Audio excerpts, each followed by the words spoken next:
In the distant echoes of history, there exists a tale so terrifying it chills the very marrow in our bones. This isn't a tale of ghouls or goblins, nor of monsters under the bed. This is a tale of a haunted nun, a spectral figure cloaked in black and shrouded in mystery. Imagine, if you will, a quaint, quiet town nestled in the hills of an unnamed country, where the air is always a touch too cold and the nights are a little too quiet. At the center of this town stands a stone edifice, a convent that has stood for centuries, its dark silhouette against the night sky a constant reminder of the grim history that it harbors. This is the stage upon which our tale unfolds, a tale that has its origins in the darkest corners of the past. The haunted nun, a spectral figure, was once a woman of flesh and blood, a woman who devoted her life to faith and service, only to meet an untimely and gruesome end within the cold stone walls of this very convent. Now let us introduce our protagonists, a group of unsuspecting individuals drawn to the town for reasons of their own. There's the ambitious journalist, hungry for a story that could catapult his career. The curious historian, her thirst for uncovering the past driving her towards the unknown. The skeptical local, who dismisses the tales of the haunted nun as mere folklore. And finally, the outsider, who has just moved into town, oblivious to the chilling tales that circulate amongst the townsfolk. Each of them, in their own way, is about to cross paths with the spectral nun. Each of them is about to be drawn into a chilling narrative of horror and mystery, their lives becoming intertwined with the ghostly figure that haunts the convent. As our protagonists stand at the entrance of the forsaken convent, little do they know of the horrors that await them. But fear not, for as the tale unfolds, we shall journey with them through the dark corridors of the past into the heart of the mystery. After all, who knows what secrets lie hidden in the shadows of the haunted convent? Behind the crumbling walls of the convent lie secrets darker than the blackest night. Our story takes us back to the early 18th century, when the convent was a beacon of hope in an otherwise bleak world. It was a sanctuary, a place of worship, and a home for the holy women who devoted their lives to the service of the divine. Among them was a young nun, known for her piety and dedication. But beneath her serene exterior, a storm was brewing, a tempest that would soon engulf her life and cast a long, ominous shadow over the convent's history. The young nun was beloved by all, but as fate would have it, she became the target of envy and malice. A series of unfortunate events began to unfold, each one more inexplicable and terrifying than the last. Whispers of foul play echoed through the hallowed halls, yet no one dared to speak of it aloud. The sanctity of the convent was at stake, and the fear of scandal kept everyone silent. The young nun's life was cut short under mysterious circumstances. Some say she was poisoned, others claim she fell from the convent's highest tower. Yet the truth remained shrouded in mystery, buried deep within the convent's stone walls. The only certainty is that her death was untimely and tragic, leaving a gaping wound in the heart of the convent. In the wake of her death, strange occurrences began to plague the convent. Unseen forces moved objects, chilling whispers filled the air, and phantom footsteps echoed through the empty corridors. The once serene sanctuary turned into a place of fear and unease. The nuns lived in perpetual dread, their prayers filled with pleas for protection from the unseen menace that lurked within their midst. The young nun's death cast a pall over the convent, a shadow that has never lifted. The echoes of her life and the circumstances of her death continue to haunt the convent, turning it into a place of unease and dread. With her life extinguished prematurely, the nun's spirit roams the convent, seeking justice and retribution. As night descends, the spectral nun awakens, her empty eyes filled with an insatiable thirst for vengeance. As the moon takes its throne in the star-studded sky, the once serene convent is now under the spell of an eerie silence. The air grows cold, the walls echo with whispers from the past, and the flickering candlelight casts dancing shadows on the ancient stone walls. In the heart of the convent, our main characters, the brave yet naive explorers, are huddled together. Each heartbeat, each breath, echoes like a drum in the silence. The anticipation is as thick as the darkness that surrounds them. Suddenly, a chilling wind sweeps through the room, snuffing out their meager light source. The darkness is complete, the silence deafening.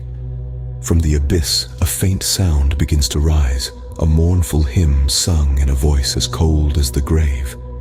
It grows louder, filling the room, wrapping around them like a shroud. The spectral nun has made her presence known. Her haunting figure materializes from the shadows. Cloaked in darkness, she is a terrifying sight. Her eyes, two vacant abysses, hold an eternity of sorrow and rage. The once holy habit, now tattered and stained, whispers stories of a life that once was.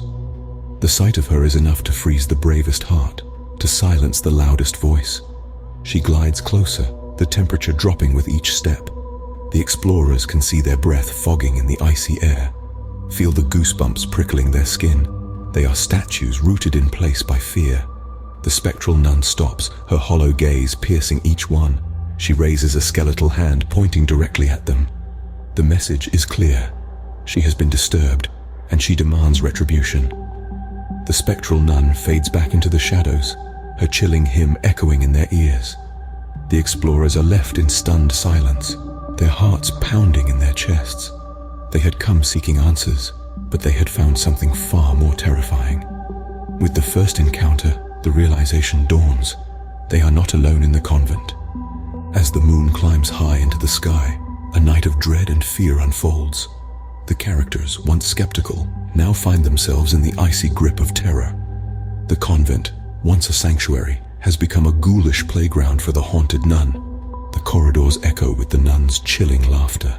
Each sound, each whisper, seems to carry a weight of centuries-old malice. The once sacred halls are now a labyrinth of fear, where shadows dance and secrets lurk. Our characters are trapped in this maze, their every step shadowed by the malevolent spirit. The night stretches on, an endless canvas of darkness. The moon, a lone beacon in the sky, offers no solace. The characters, driven by survival, try to evade the nun's wrath. They duck and weave through the convent's cold stone halls, their hearts pounding in rhythm with the ominous tick-tock of the ancient convent clock. But the nun is relentless. She is everywhere and nowhere, a silent spectre that strikes when least expected. The characters' breaths come in ragged gasps, their fear palpable. Yet amidst the terror, there are moments of courage. A glimmer of hope shines in their eyes as they band together, pooling their strength to outwit the nun. Their strategies, though desperate, show their will to survive, to escape the nightmare that the convent has become. But the night is long, and the nun's anger is ancient. Each encounter drains their spirits, their resolve wavering under the nun's relentless pursuit. The terror of the haunted nun is not just in her apparition, but in the dread she instills, the helplessness she incites. As dawn breaks, the survivors count their losses, their hearts heavy with dread. The night of terror has left its mark, a haunting reminder of the wrath of the haunted nun. But they are alive, and as the first rays of the sun pierce the gloom, they draw a collective breath, the weight of the night lifting ever so slightly.